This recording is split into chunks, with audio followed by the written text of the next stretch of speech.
lovely Sunday afternoon.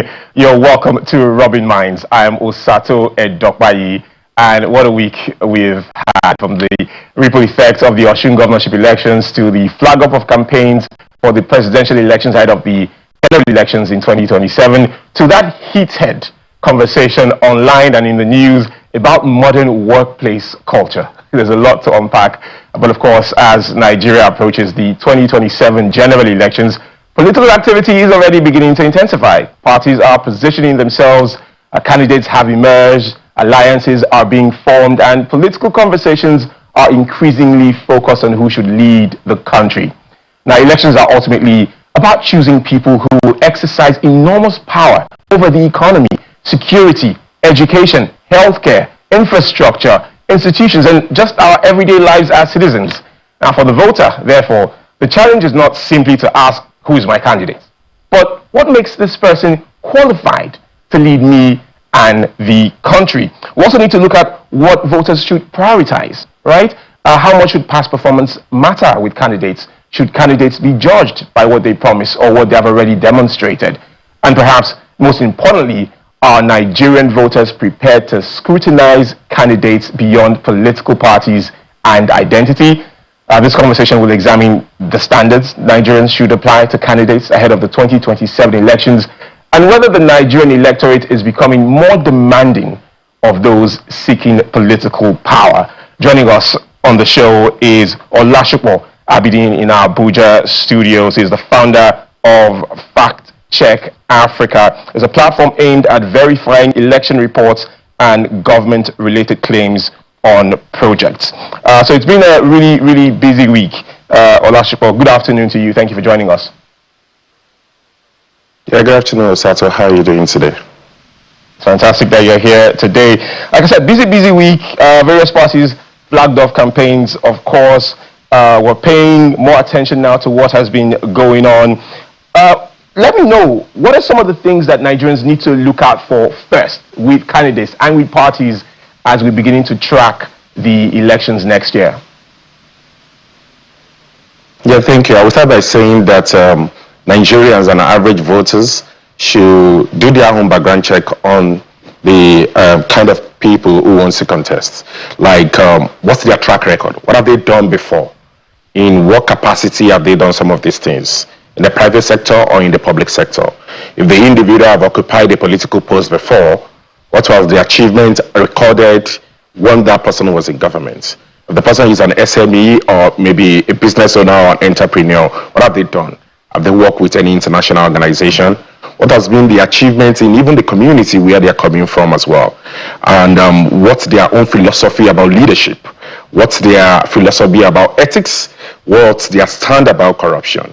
So beyond what, the PR analysts that they have hired, because every politician will leverage on digital media, beyond the digital media strength, or beyond the branding or the packaging that they're going to sell to us as voters or as citizens, there's a need for individuals to move a step backward, sit, analyze themselves as well, like the way we analyze football, the way, Nigerians, especially young people, follow bands on Twitter, the way Nigerians follow Big Brother Nigeria and any other social activity.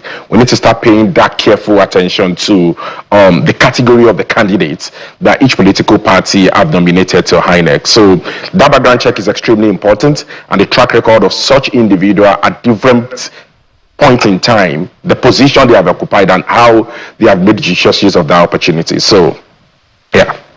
Good point about track record, right? Because there will also be some new participants, if you like, some new entrants into the political arena in the 2027 elections. We saw what happened in the 2023 elections, where due to the wave of a particular political party, there were a lot of new faces at different levels of government. Now, what I'd like to know is, say someone has never held political office before, they're coming in now, they have no publicly verifiable track record in that sense, if you like. How do we determine that they actually have capacity to govern? Yes, one of the first things to look at for such individuals, if they have not occupied political posts, they must have been coming from a sector. Is it the business sector? Is it the development sector? Is it the banking sector? Is it the agri sector? So that sector that such individual is coming from as well, we need to beam a searchlight into it. While he started from that organization, what were his achievements at every point in time that he or she has been occupying that position. Then for the position that the individual is contesting for, do we think that the necessary and requisite experience has been possessed by that individual? Then another thing we need to look at, if the person has not occupied political position, what has been his political stand on issues around economy, on issues around education, on issues around health, on issues around infrastructure from time immemorial as well? Have they been the type that just, anywhere belle face? Are they the Olodo uprising? Is the individual, a pan-Africanist? Is he a pan-Nigeria that wants the betterment of this country?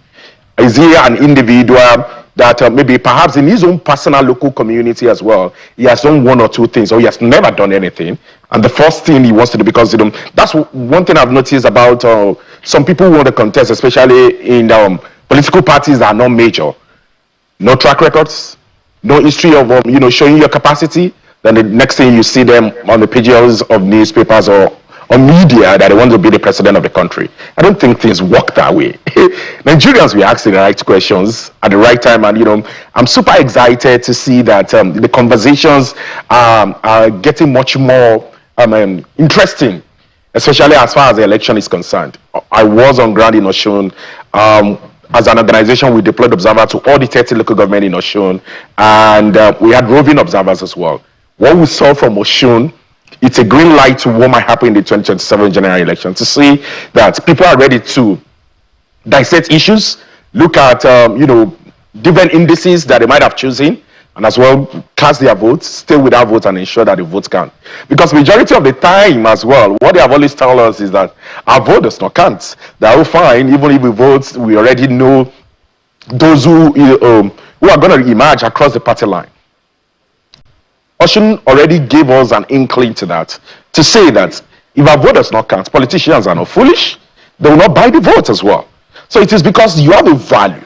There's a value attached to that voting, and that's the reason why politicians will do everything they could to ensure that they buy that vote. So no one wants to put his money where he's not going to get a return on investment. It's like a business. Yeah. You want to put your money or your investment in where you're not going to get a return. So voting really matters. So in clear terms, if you have not occupied any political post before, where you are coming from as well, I think Nigerians start asking questions, doing their own personal background checks, and looking at what you are able to achieve in your personal capacity. And it could not be worse that you want to represent a constituency, maybe at the level of the state parliament, at the federal house of rep, at the senate, or govern the state, or perhaps even govern the whole country, and you have got nothing to show for it, at least in your own little capacity. So, yeah. I mean, it's a journey, and you really pointed out the importance of voter education and the importance of voters getting themselves educated on varying things, where the candidate is coming from, what they've done in the past, and so on. And a lot of sectors are at stake here in the elections. These are hot button topics that people have been debating. One of them, of course, is insecurity. So during the course of the campaign, we're obviously going to hear from different parties and different political candidates how they intend to tackle the persistent problem of insecurity in parts of this country. What specific questions should voters be asking candidates about the state of security in the country, in your opinion? Yeah, in my opinion, I will start by saying it's cheap. Everybody will say, because we have seen that insecurity is ravaging us in the country. Every contestant, especially for the post of president, will always tell you, oh fine, we work on the issue of insecurity, we solve the problem of terrorism, we solve the problem of kidnapping. That's why I'm saying that talk is cheap. Majority of the time, especially when people release their manifestos, they try to import ideas. What works in the United States of America, or what is working in the UK, or what is working in Canada or Germany, perhaps might not work in Africa, and perhaps might not work in Nigeria. In fact, what is working in Rwanda or Egypt or Cameroon or Ghana, because the contest differs, our peculiarity differs as a country. Then the nuances of some of these insecurity also differs as well. The perpetrators and actors also differs as well. So I would have respected anyone who is interested in, being the president of Nigeria, come 2027 general election, will have carefully dissected how insecurity started. How did it spread across board? What are the emerging nuances that we are seeing the last 1 year, the last 6 months, the last 3 months? What has been the effort of the present government in trying to solve the problem of insecurity? Believe you me, Osato, every government that comes into power will want to solve the problem of insecurity. Because you are not going to be governing animal, you are going to be governing human being. From Jonathan era to President Muhammadu Buhari to incumbent President Bola Ahmed Tinubu as well. They have all been trying their own best in their own capacity. So if you want to come to say that, I would expect, especially with Mr. President being on seat contesting for the 2027 general election, to tell us something different from what you have been doing before. Especially you have been on seat for more than 3 years. What are the things that you never knew existed before? Because that's also another point that we need to know. It's easier to craft manifesto to, give us beautiful graphics, beautiful, information, especially when you are not in power. But when you get to government, your eyes will be wide open to a whole lot of things. So we should be asking Mr. President, okay, you have done X, Y, Z as this. This strategy has not worked. What do you want to bring on board? And for other contestants as well, who are not currently in the seat of power, what are the things that you know is the reason for this insecurity? What in concrete terms are you going to be doing to solve that problem? Are you going to be deploying technology? Is it intelligence gathering? Are you leveraging on traditional and religious leaders? Are you trying to even have a reorientation of mindset? Are you trying to see ways to which more than what is currently operating? And kudos to the Director General of the National Orientation Agency as well. What are you going to do as well to do a reorientation of mindset? And again as well, do you understand again at local level as we're responsible for this? The business, because I call it the business of kidnapping, it's another economy on its own. How do you want to track some of these things? Indeed, how do you want to I'm just sorry to cut in there. Different information from the office of the NSA. How do you want to work collaboratively with others as well to solving this? So a lot of questions to ask. Thank you very much, Olashukwu. So just as we wrap up, because you mentioned a good point about campaigns and manifestos and so on, in just a sentence, if you like, especially because you run Fact Check Africa, when politicians make all these spectacular claims and make all these promises, how do we reiterate the importance of fact-checking and arm voters with enough information to ensure that they can call out the misinformation where they see? With our burgeoning youthful population, there's a need for us to ensure we incorporate critical thinking skills and critical media literacy, especially even in our curriculum. And our organization have taken that a step forward. We worked last year with the Association of Professors of Mass Communications to validate a curriculum on media literacy and AI literacy. Because majority of the time, politicians will just cook up data, conflate lies, tell us, because they know that people do not really have that fact-checking skill. And believe you me, with internet today, fact-checking is extremely easier.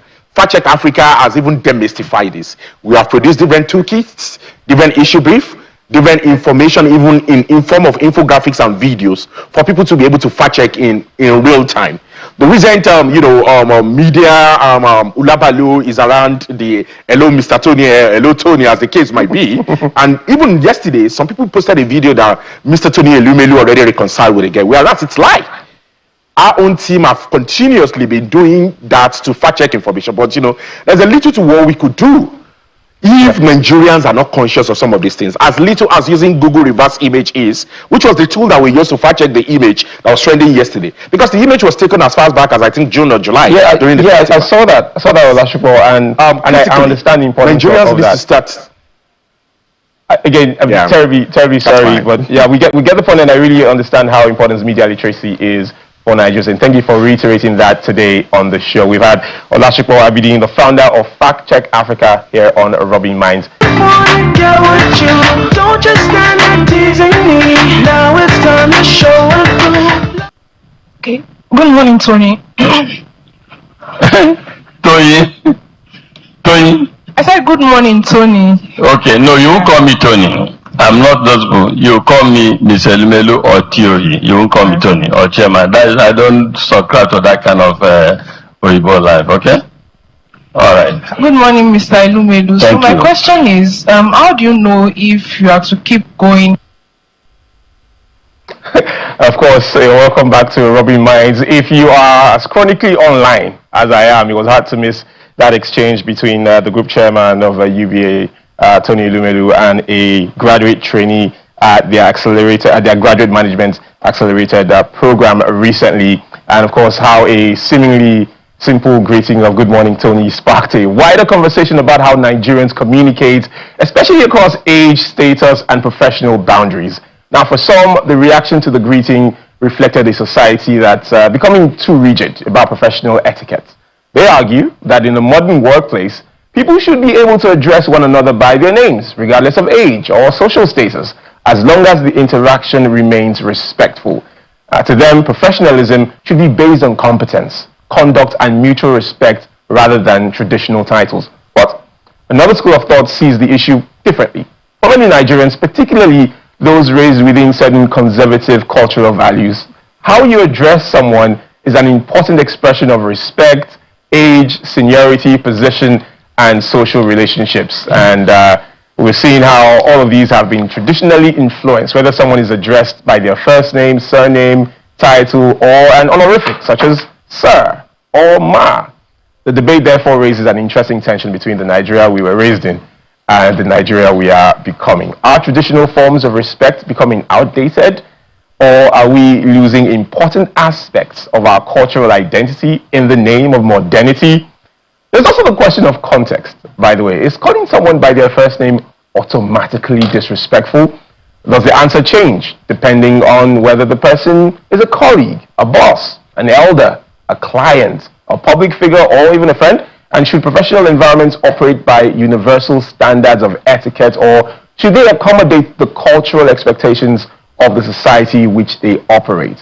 And perhaps the bigger question is whether respect is contained in the words we use or in the way we treat people.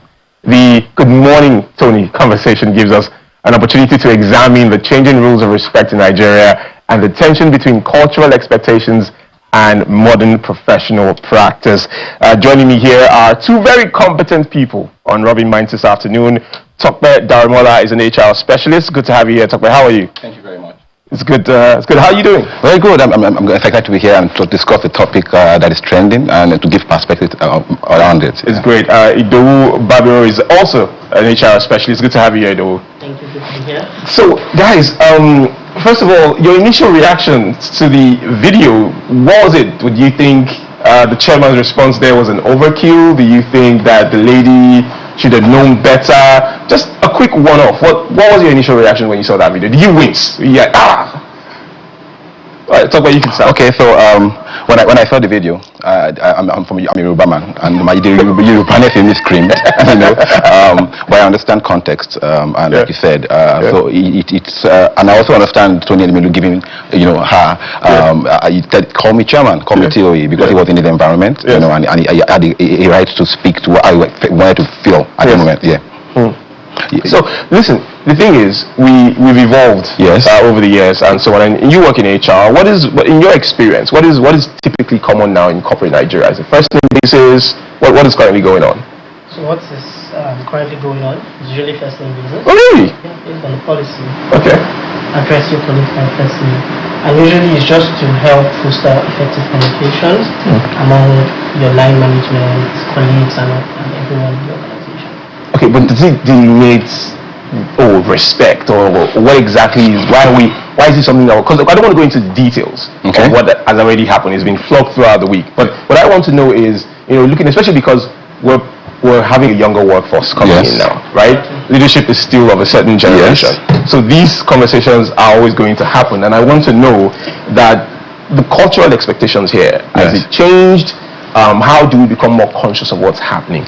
Okay, I would say for the workspace, you know, we call ourselves first name basis for different reasons. One of the reasons is for psychological safety. We want the ability to feel safe at the workspace, regardless of your hierarchy. As long as you're an employee, I call you first name basis. But you know, that's the rule on paper. And in some organizations, right, there is the dominant culture, right? There's the culture written in paper and then there's the dominant culture. Our goal most times is to try to see that the dominant culture and the real culture, active culture are aligned. But in most organizations, it does not align. So what I expect from the young ones is the ability to read the room, so you know what you feel and what you believe in, but your ability to manage stakeholders, people above you and people and peers is very critical. And one of it is understanding how to break the ice. If you call me Mr. Topper now, I have no problem.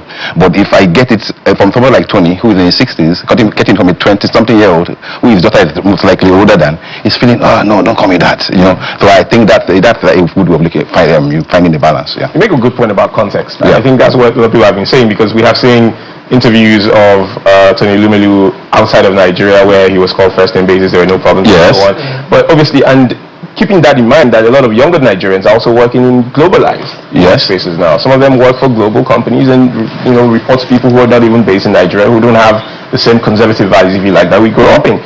How do people consciously make that transition in today's world? The mental gymnastics there must be pretty hectic. Do you get complaints from younger people? Yeah, so having worked in two international firms, yes.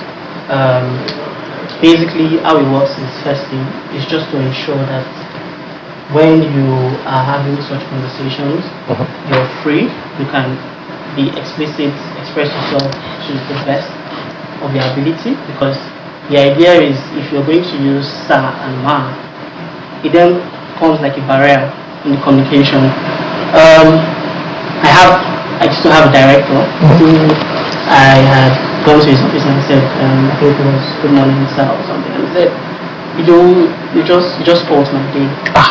And I was like, my director, how did I? And it was like, you just use sir for me, and that is when I knew that, okay, so for certain people, you can use sir, and if they actually do correct you, you then go back to what is acceptable.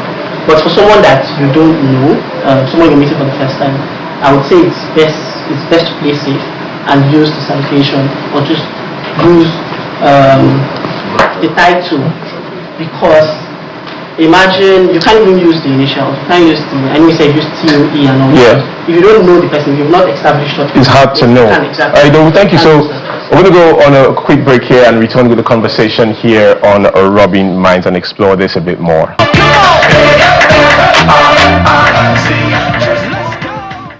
This is Rubbing Minds, and we're still exploring this conversation about the modern workplace and respectability politics and so on. And I was speaking with two HR specialists here, Tokwe and Ido.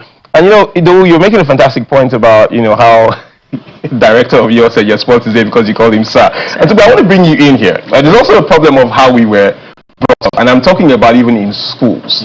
You go to school calling your teachers auntie and uncle, even though they have no relations to you. And I've heard of kids who traveled abroad and did that to same teachers, and people found it odd, because different values and different setups. But let's look at the conflation in terms of what happens in the private sector and what happens in the public sector, right? So in the private sector, and I understand that's where you both play hugely, it's easy to say first name basis only. What's your experience in the government sector? Because imagine somebody who's like level 17, 18, or a permanent secretary. Do you want to call a PAMSEC by their first name? What's happening here? If I might take one step back, I would like to, culture is the way we do things, right? Good. And then respect is a two-way thing. So I must give the action, which is and for somebody to feel good and feel politely attended to. So if it's a two-way street, right? In the public space, the construct is such that it's very hierarchical. So you do 3 years, you get promoted, 3 years, you get promoted. So the thing that goes very in line with age, and that because of that, you are able to then, put SAMA. Then it's also appointments. So I'm in my 40s now. If I go to a place where people are in level 17 in their 50s, they will call me sir. Do you know why? Because the culture in that place, the way they do things there, allows them to, and it's okay. But in the private sector, it's performance driven. It's not by age. So we go from the angle of, call first name basis, let us break these barriers. But as we now then go up the ladder, we then start realizing when you're managing, relating with board members, you're relating with executive management, you have to start being careful, because at that time, again, response is about the two-way. You must ensure that your presentation is, how you present yourself helps you get what you want, So if sir or madam or chairman or first name it's dependent on the person, on the receiver. So as long as the receiver is okay with it, then we go along with it. Some people would argue that, resulting to first name basis in certain workspaces, no matter the age person is or so on, is us perhaps eroding certain cultural markers, like you've mentioned. Yes. What do you make of that argument? Are we losing the way we've always done things in this whole, or modernizing the workplace, and people should not? So I would say that we're not losing our cultural heritage. We're trying to put in systems and modalities that ensure that people somewhat see themselves as equals, not necessarily eroding the hierarchy. Yeah, because they're not equals. So what I'm saying is, at the end of the day, we have something in HR called line management and your span of control. So knowingly or unknowingly, you know that you're reporting to somebody, and the person that you're reporting to also reports to someone else. Yeah. Now, the sir and ma is not even a definition of respect itself. The way I talk to you, the way I respond to you, the way I carry myself, also shows respect in its own light. So that's what I would say to that. And it's not, at the end of the day, we're not saying that both of them cannot play in the same space. As Tokwe said, you have to read the room, right? There are people that will be very fine with engaging them on their first name basis, and there are some people that you would have to relate with them based on salutation and initials or their titles. In your experience, Tokwe, Yes. how many of these cases do you come across? By cases you mean? Yeah, cases of people not the first name basis. Don't get, some people refuse to get used to the idea of calling their superiors by their first name. Yes, they refuse to. Yes, easy. I can explain why. Culture in Nigeria, for instance, we have 6 regions. Yeah. We act differently. Yeah. For the Yorubas now, if you are in your family sect, you are able, you call brother, sister. But when you go out of that to the Igbos, they don't say brother, sister, but they're very respectful. It doesn't mean that they're not respectful. Yeah. But so the context is very important that we look at the context. I've seen a lot of it, and what happens most times is that employees get to a space and they're scared, right? Because their culture and the dominant culture is clashing. So what do we then need to do is that for line managers and HR to let people see what the dominant culture is, and then permeate it across the organization. You make a very good point about dominant culture, and I know we've stressed the point about traditional cultural expectations and modern professional standards, but I just want to ask either of you, both of you actually, because Nigeria is evolving, our workforce is also evolving with the entrance of younger and younger people. We're a very youthful population in that regard, right? So should respect then be defined by our traditional cultural expectations or by modern professional standards? Talk about you, go first. Okay. Before I answer that question, I'd like to say something about hierarchy. Okay. We always confuse hierarchy and respect in the workplace. Hierarchy is there to make decisions made very fast from the line of the organization, and also to solve problems, right? You faster for decision making and problems. Now, to your question, yes. I think that as people evolve, right? Our generation now, we have a lot of us in Canada, we have a lot of us in UK. We are living in different exposures, we are having different realities. We're going to dilute the culture. There's no how. It's going to dilute. But what we should ask ourselves is what is key to us. What culture matters to us. The Japanese, they still they have the Eastern people. They manage their culture. The people in the West are a little bit dilute. We then have to decide what do we want, and what we want, we keep it. Than to pass it from generation to generation as what is critical to us. Do you want to add something to that? Yeah, so if there is one thing that organizations usually use as part of their core values, is usually respect, right? So it's very core to our tradition and the way we work. However, we understand that there would be interference from probably exposure, traveling, that would then interfere in how we work and how we do things. We are not going to entirely erode our culture. However, we're saying that as the generation move, currently baby boomers are most likely out of the workforce. We have the generation X, who are just within probably top management and all that. You have the generation Y, who are millennials, Z, and you have the generation Z. At the point where most likely generation Alpha, where generation Y are the ones at the helm of affair, you will notice that a lot of these traditional things, it would play down on it and all that, and whereby the Gen Zs will now have probably better relationship and all that. Exactly. Indeed. Tokwe Daramola and Idowu Bamiro, HR specialists, joining us on Rubbing Minds today. Thank you so much for your time. Thank you very much. Thank you very much.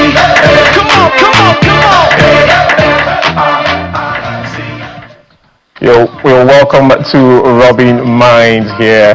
And this afternoon we've been having all sorts of interesting conversations. And now we're going to delve into the business of tourism, its importance, and what it takes to build a sustainable brand in today's Nigeria. And for that, we have Chiamaka Obwekwe joining us. She's better known as the social prefect. And she was one of the early faces of Nigeria's new generation of travel entrepreneurs. At a time when the idea of traveling around Nigeria for leisure was still largely seen as unusual, Chiamaka began documenting her adventures and showing Nigerians a side of the country many had never seen.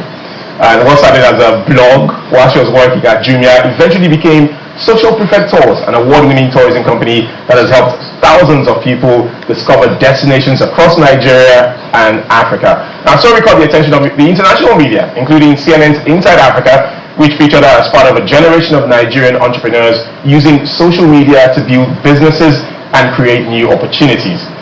But every successful journey has its detours. Now, the woman we knew as the social prefect has also experienced seasons that took her away from the public eye. There have been personal challenges, difficult moments, and a period of stepping back from the visibility that once came naturally with her work. And perhaps that makes this chapter of her story even more interesting, because this isn't just a conversation about tourism anymore. It's about building something from nothing, losing your footing, finding yourself again, and figuring out what the next chapter looks like. Today on Rubbing Minds, we sit down with Chiamaka to talk about the journey that took her from Jumia to becoming one of the most recognizable names in Nigerian tourism, the highs and lows of building a business in Nigeria today, stepping away from the spotlight, navigating difficult seasons, and what it means to return with a different perspective. Chiamaka, it's good to have you here. How are you? Thank you, Sato. I'm good. Thank you very much. Thank you so much for coming. Thank you. The first question I want to throw at you, because I'm familiar with your work. Oh, thank you. For this, I did some digging in. This is not new territory for you, tourism. It's something you've always been. You even used to do tours in university. Yes. Tell us about the Chiamaka who her mom and brothers used to tease about her always going out. Yes. Okay, so growing up, I'd always loved to explore, and we didn't go abroad much, but within Nigeria, we traveled a bit, and then I always loved excursions in school. I always used to ask my parents if I could go for them, and my parents always obliged to pay for us to go for them, and I went to places like Badagry, Abeokuta, Olumorok, also visiting places like my village, also Anambra State also exposed me and opened my eyes to what was possible to explore within Nigeria. And my mom is a nurse, so there's this sickness called WT, wandering tendency. So my brothers and my mom used to insult me that I have WT because I always love to wander and always love to explore. I always had a problem sitting down at home and just staying put, but I always love to go up and down, see new places, explore, and do new things. I've always been adventurous from a young age. And you built such a successful business out of it. And I remember we were chatting earlier before the show started, and I told you some of my friends got their chance to leave the country for the first time during your group tours. Wow, thank you. I'm so glad. I saw the photos. I'm like, now I'm talking to you. But tell me about setting out to build this company. You started it was a little thing on the side while you were in paid employment. Yeah. And then what happened to paid employment that made you go into this full time? Okay. All right. So Social Prefect Tour started in 2015. Actually, our first tour was to Lekki Conservation Center in July 11, 2015. I'll never forget. Yes. So we actually started by inviting people to just come on these trips. In fact, that first trip, I didn't even put a price tag to it. I just put it out on social media and asked people to join the trip. And on that day, we saw like 10 people, and I was so excited. And we had it was a blast. And from then on, we did more and more and more, and it really, really blew up. I think I remember the one we did back then when I was still in Jumia, and I was running Social Prefect Tours by the side, and we had a trip to Badagry, and about 70 people showed up. Out of those were my colleagues, church members, friends, people on social media that put it out. I put out the call to come on, and this started out because I was really passionate about it. I've always been passionate about exploring, and that grew to what people also saw on my page. I was always posting about places I was going to, and then I started a blog.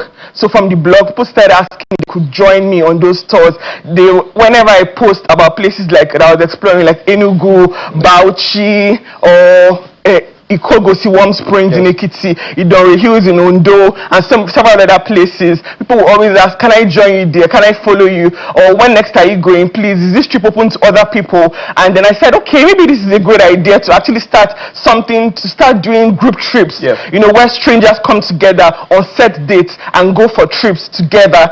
People have always wanted to travel, but they are scared of several things. In Nigeria, scared of insecurity. There's no one to go with. There's no set logistic company that can arrange this for them. So I said, why can't I be that solution? And that's how we started, basically. So for Jumia, right, I used to work in Jumia back then from 2013 to 2015, and there was a mass retrenchment in 2015 where about 100 of us were affected, and it pushed me to actually go into it full time. So without that retrenchment, I think I would have still been working back there. So yeah. But let's look at the impact of your job, your business, and looking at how much tourism can do for a country's image. There are many places that feed off tourism. Tourism is a major part of the economy. Tell us about the impact of that and what it can do for Nigeria, for example, and how we to tap into that a bit more. Okay, Nigerians really need to tap into tourism, because tourism is a multi-billion-dollar industry. Tourism is not just entertainment like Nigerians see it. Tourism is not just, I don't want to mention names, but it's not just about concerts, about festivals, but tourism goes beyond that. Tourism is the woman selling food on the road. Tourism is in front of the tourist attraction, the small local artisan or the gift shop selling local printed goods. Tourism is about the people, the tour guides, the local guides, the fishermen helping you to see a new perspective. Tourism is about all the people that bring together, all the people that make it work, right? So tourism goes beyond just entertainment, like I had said earlier. Tourism is a multi-billion-dollar industry, and Nigerians really need to tap into it. There's so much that can be done for tourism. Like you have countries like the UAE, for example, right? See Dubai. Years ago, it was just a desert, but now it brings in so many visitors from around the world. Hundreds of thousands, millions of visitors yearly going to Dubai just to see and it's artificial, really. What is it? Water parks, theme parks, skyscrapers, deserts. Nigerians, we have deserts in Nigeria. We have deserts in Yobe. We have waterfalls. We have at least over 20 waterfalls in Nigeria. We have Ohum waterfall. We have Erinjesha waterfall. We have Ikogosi Warm Springs. We have Idore Hills. We have Adoawaye. We have so many beautiful attractions, but there are so many challenges in Nigeria that make it hard for tourism to grow. And for tourism to grow, these challenges need to be fixed, or at least managed, right? First of all, the infrastructure problem. Roads to these places and access to many of these tourist attractions are not great. Roads need to be fixed. Access to the tourist attractions need to be better, need to become better, right? And need to be fixed as well. And then also in the tourist attractions themselves, several things there need to be working. For example, right, in a place like Lake Conservation Center in Lagos, I don't see why there can't be things like, they've done great with the longest canopy walk in Africa, but why can't we add a zip line, for example? See people travel all the way to South Africa, people travel all the way to Botswana to do bungee jumping, zip line. Why don't you have all those things in Nigeria? Extra attractions in all these places that can drop you there. Cable cars in Idore Hills, for example. Not everybody may want to climb the 1,000 steps that it takes you to get there. Not everybody may want to climb up to seven levels of waterfalls in Erinjesha waterfalls, for example.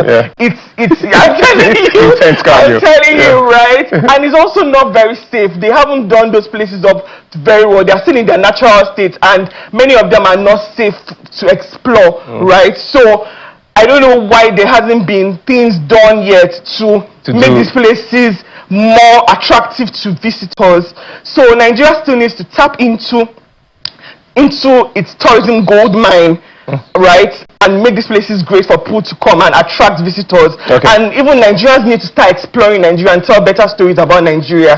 Let's look at this. We're seeing you scuba diving. Where was this? Oh, this was in Egypt. Oh, Egypt? Yes. Impressive. Look, I follow your page from time to time, and a lot of my friends share your page, and you're very expressive on your page. And I also must tell you, great dancing skills. Thank you. I've seen those too. But there've also been periods where you've had a quiet season. You know, is it something that you are happy to share with us, or you became a bit less visible? What happened during that time? We weren't seeing Social Prefect the way we know how to be. What went wrong? Okay, so I'm a very vocal person, and I'm very expressive, and I also like to share because I believe that our stories are powerful. Storytelling is a very powerful tool to help other people, and I believe that when you share your stories, you can inspire another person. Even if that story is going to touch only one person, it's great to do, right? So in 2018, right, I went through a divorce. And I was also diagnosed with a mental health. I also had a mental health diagnosis, right? And this costs a lot of, I battled depression, and it was really, it was a downtime for me, right? And it just cost me to step back a bit, to reflect on the journey so far. And it also made me know that not every time success is about visibility, right? But sometimes success is also about taking a step back and rebuilding and growing again. Even taking a journey of healing. Many times healing is not linear. Healing is a journey, and in your healing journey, you need to take some steps back sometimes to later grow and reconnect back with what you've been doing. So that's what I did, right? That was a difficult period, but it also taught me a lot, and I'm grateful for the lessons I learned from that period. Yeah, and look, really sorry to hear that you went through that, and it couldn't have been easy, especially because you're a public-facing person. You're an interactive business. It was actually a bit public. It was public, and you run like I said, you run an interactive business. Yeah. Really, tell me about how you work through that. What, for example, the importance of your faith also was in the period for you, because I see that you're a bit vocal about that as well. Yeah. Tell us about the tools you use to get through that process.